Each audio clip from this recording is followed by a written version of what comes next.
Konsep dia semua sama je. Dia akan bagi you trust.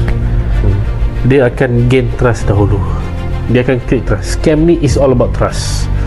Kalau anda dah mula kenal orang tu, bukan melalui produk dia tu, tapi anda kenal dia melalui deal.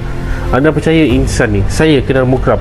Saya tak kenal Mukram sebab Mukram jual kurma kat saya, Arif Taibah, tidak.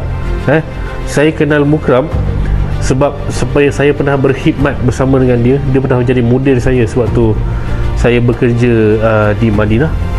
Jadi trust saya kepada dia adalah sebagai seorang sahabat sekerja, dan dia adalah seorang model saya. Itu trust. Seperti yang di luar sana, trust kita kepada seorang sahabat. Aku kenal kau daripada kecil.